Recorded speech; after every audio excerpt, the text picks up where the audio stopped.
You're listening to the Future Tech Podcast with Richard Jacobs. Future technologies such as artificial intelligence, stem cells, 3D printing, gene editing, Bitcoin, blockchain, the microbiome, quantum computing, virtual reality, and exploring space are much closer than you might think. In fact, many early versions of these technologies are in play right now, and the companies that are using these technologies are the focus of this podcast. My goal for you, the listener, is to learn from these podcasts. You may very well learn something that may change the course of your life for the better, steer you towards a new career, or give you insight into addressing a thorny medical problem. Remember, this podcast and its content is informational in nature only. No medical, tax, legal, financial, or psychological advice is being given. If you've enjoyed the podcast, please listen, subscribe, like, and tell your friends about it. Thank you.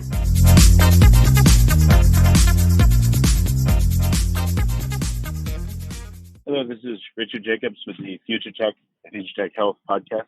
I have Katherine Brown. She's a holistic healer, which we'll get into more of what that means in a second. She's also the host of the Just Being Honest podcast. Website for it is Just Being Honest. There's no G on the end of being, making it being. So, Katherine, how you doing? Thanks for coming. Hey, Richard. Thanks for having me. Yeah. So, again, in brief bio, it said you're a holistic healer, but how would you describe what you do? Okay, that's a perfect question. So I am a holistic health coach and healer, and what I like to call a lifestyle designer. I have my business called Just Being Honest, or pretty much KB. That's what my friends call me, KB's Lifestyle Design. And in all reality, I am those lives to basically be a portal to them, be a channel to them, open up their hearts, open up their minds. We work both with mental awareness, body awareness, and fitness and nutrition awareness. So everything goes hand in hand. Nothing is a coincidence of how things occur. Everything that turns out in your life is a matter of kind of the patterns that you create in your life. And it all starts with how you think, whether that is, and this brings to kind of, Richard, kind of your line of work is also our dreams can have a direct neurological reflection about what we're processing, about perhaps what we've gone through, what we're about to go through. It's quite introspective in that sense. So that is what I work with. It's, unveiling the real authentic you, and helping my clients honor their soul, and living in that soul's highest potential about, why they were meant to be on this earth in the first place. I bet you get a lot of people to break down and cry at various points in your discovery with them. Oh, yeah. And it can be very random, because I do many things that they don't even know. When I'm, working with their vibrations, I'm opening them up. I'm opening up that portal, as I mentioned before. And, just what we talk about and the activities that we do, journaling, self-mantras that we create, self-realizations do come up, and they come up quite drastically sometimes. And I've, for instance, I had a client one time, she goes, I don't even know why I'm crying. And I'm like, because we're unleashing that stagnant energy within you, all the resistance that was held within you for so long. That's also like, Richard, when we sleep, every day we can walk around so tense, so stressed. We're driving with our hands clutched, but when we go to sleep, we are purely at peace. We are relaxed. Our brains are, filtering out all that stuff. And that is all of the emotion, all of the reflection be let out. So yeah, it's very emotional, but it is, as I say, so healing. So how did you get into this area? What's some of your background that led you, down this dark and twisted path? I'm just kidding. Gosh. What's your background? Well, I am a believer that a lot of things that we go through in life generally shape kind of our greatest gifts. And I found out at a very young age that I had I don't want to use the word magical, but just gifts that other people may not even realize. Neurologically, when I was a young child, I had what the doctors said my brain turned off but I saw a lot of things. It was kind of like an epilepsy kind of episode. I saw things kind of when I was kind of out, and I had very vivid memories of it. And I was, under the age of 5. Right. I remember thinking about things that were going to happen, and then they would happen when I was younger. And still up to this day, I often at times have that out of body experience multiple times walking around in this world, like I'm watching everyone else. And I have guessed things that were happening. So it kind of was me just kind of stepping into that truth and realizing this is my gift. And this is how I'm working with the cosmos and the universe and displaying that to everyone. My story is I'm a big creative. I'm a big designer. I'm very artistic. And I channel that through emotion and feeling. And I was a very sensitive child, very receptive of people's emotions. It was always a smiley face of a dysfunctional family upbringing.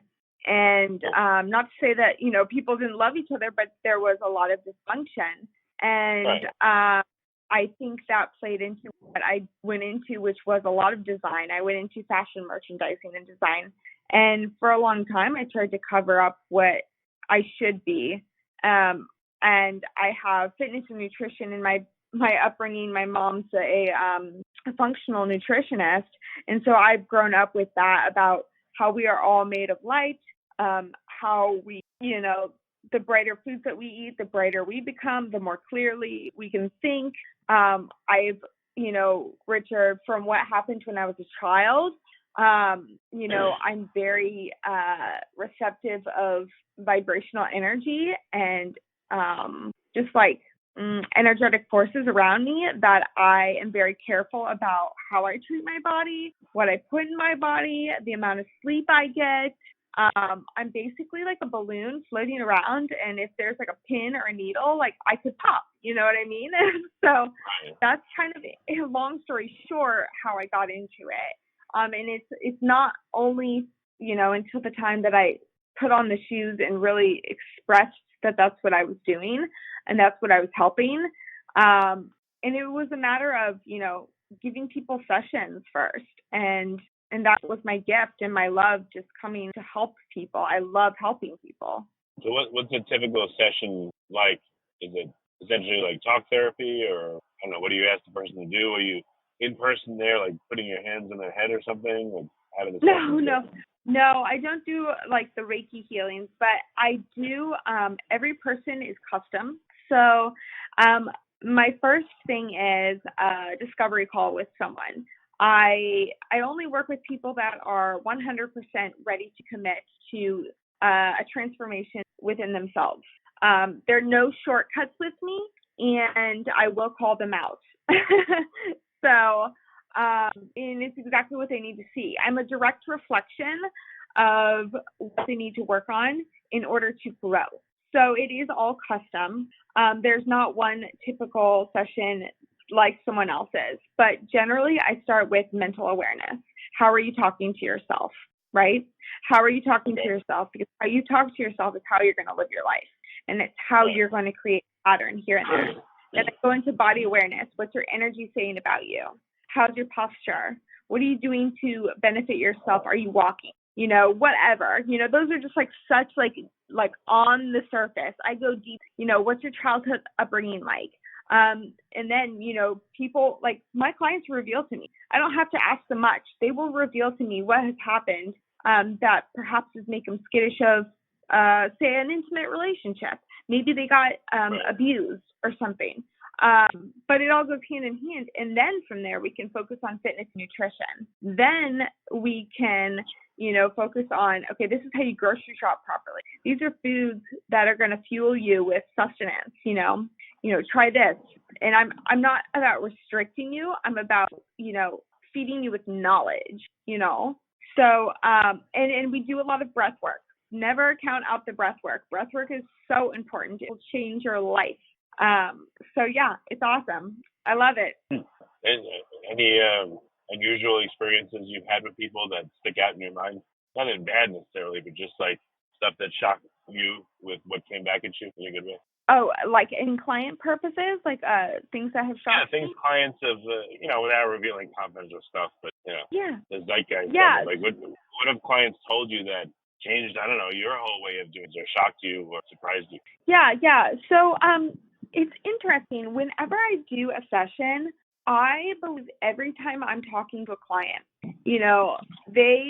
they fill a puzzle piece that I need within my life. They give me a lesson back in return. So whether I'm asking them about, everything's confidential, but for instance, if I'm talking to a client about furthering a relationship, right? They want to get back into the dating game, let's just say.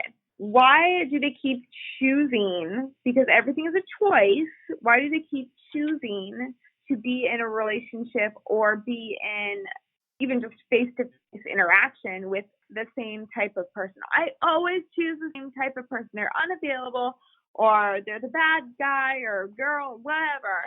It's because there is something that you are not healing within yourself.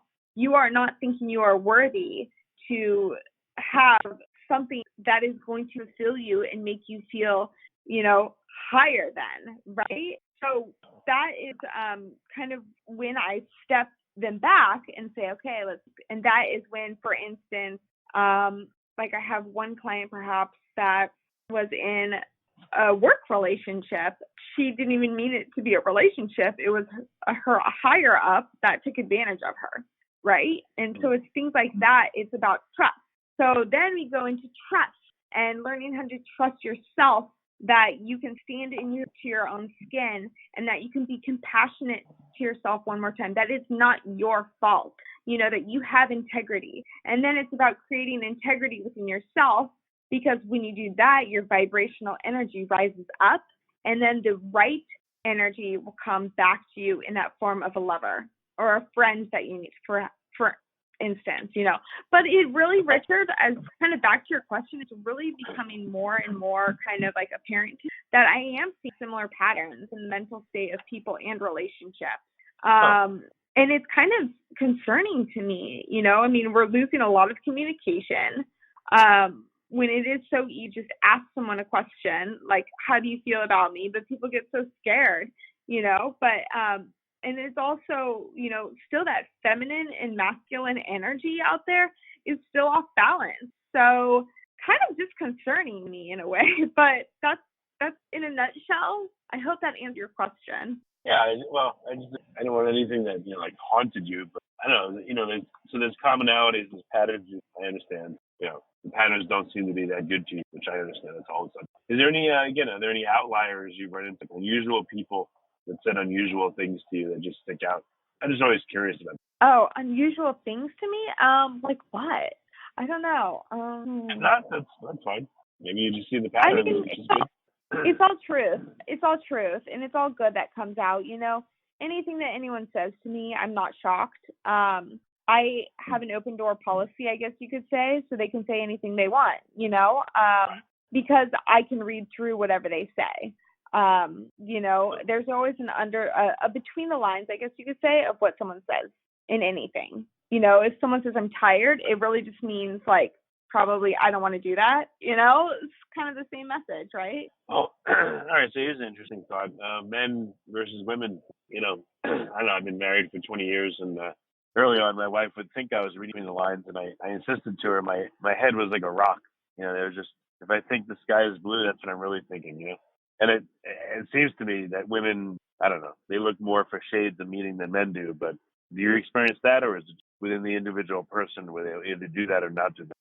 I think it would be, I believe, so men and women both carry estrogen and testosterone. And there's kind of like, when we don't balance those out, then our way of seeing can be a little bit skewed. But I have learned that with men, they say what they mean. In most, 80+%, they say what they mean. If they say like, I don't want to do that, like, I don't want to do that. If like the sky is blue, like, they're like, yeah, the sky is blue.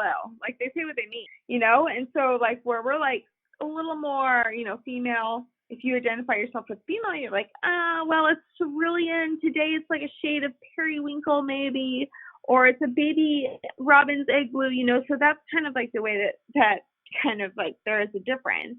But I do tap into that unique energy at that time, whether it is more testosterone based, more estrogen based. And I always also like to work with their birth chart too, to kind of see where they're lying creatively, what houses, like their planets are in. So it goes a little bit deeper too. But yeah, guys generally say what they mean.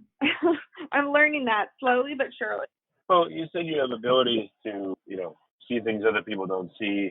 Is that always happening with you, or do you have to focus your mind in to do it with someone when they ask you to do it? How is it? Is it very noisy in your head with what's going on with other people, or have you learned to keep it out, or what's your state like? So I am, I guess you could say, like an outgoing introvert. I'm a projector, so I can be in groups and be sociable, carry on a great conversation. I can enjoy that chitter chatter, that loud vibration.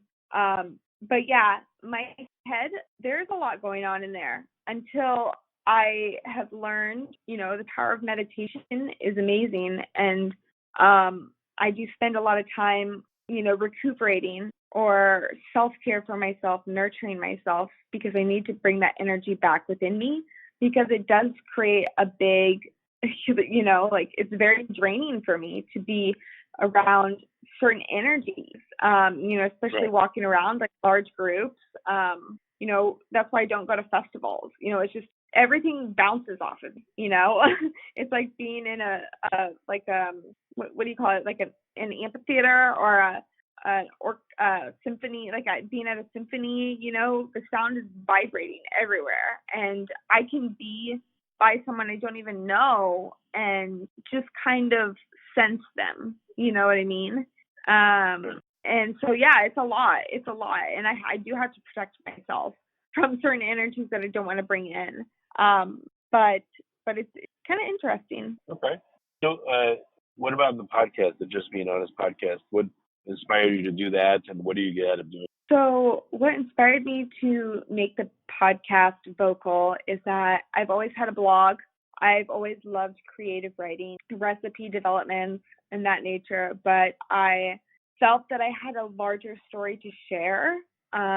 With our food industry being so corrupt, with our environment in squanders. I mean, we're living in a microwave, and I just was fed up with it, with the lack of communication out there. I was fed up with it. And also I wanted to share other people's stories about not only their entrepreneur of how they created things, because that's just like a tip of the iceberg, right?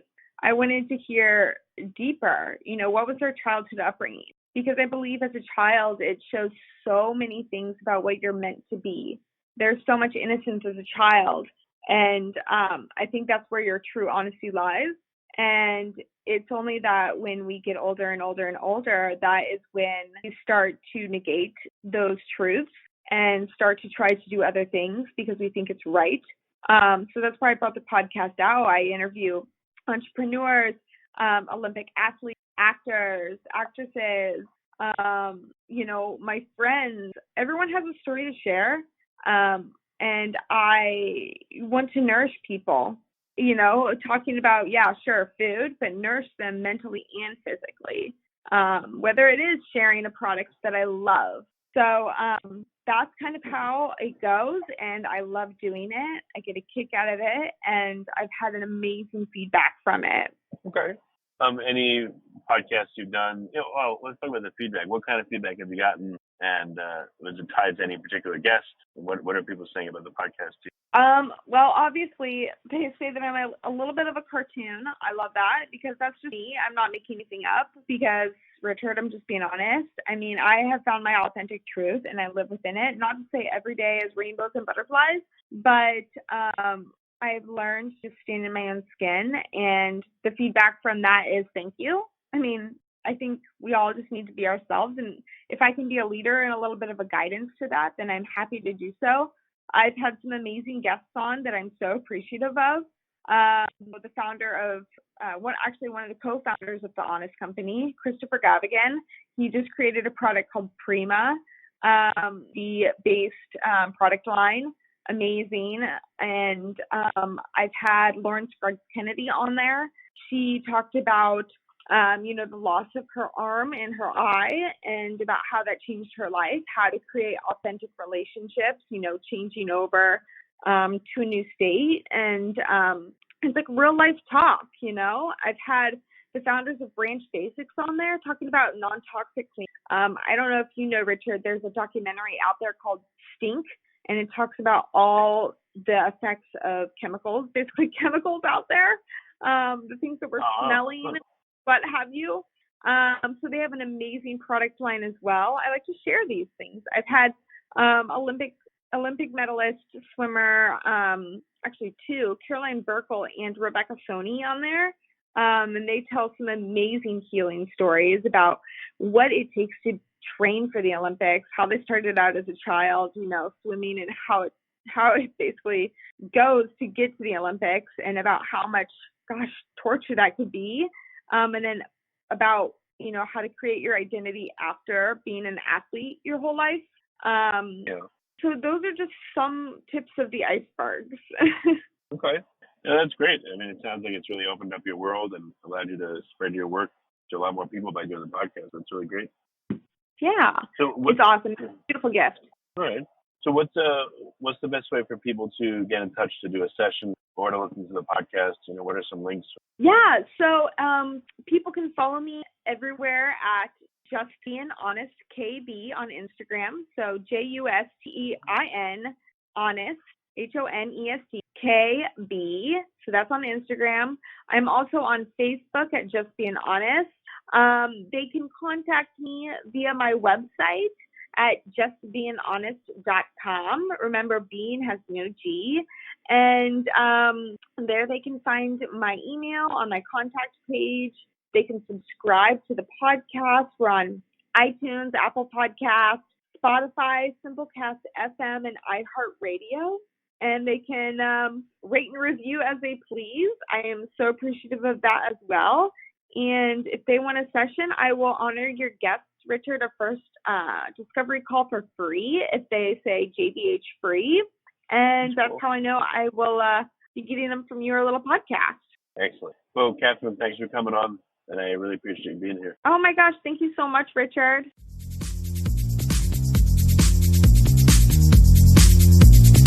You're listening to the Future Tech Podcast with Richard Jacobs. Future technologies such as artificial intelligence, stem cells, 3D printing, gene editing, Bitcoin, blockchain, the microbiome, quantum computing, virtual reality, and exploring space are much closer than you might think. In fact, many early versions of these technologies are in play right now, and the companies that are using these technologies are the focus of this podcast. My goal for you, the listener, is to learn from these podcasts. You may very well learn something that may change the course of your life for the better, steer you towards a new career, or give you insight into addressing a thorny medical problem. Remember, this podcast and its content is informational in nature only. No medical, tax, legal, financial, or psychological advice is being given. If you've enjoyed the podcast, please listen, subscribe, like, and tell your friends about it. Thank you.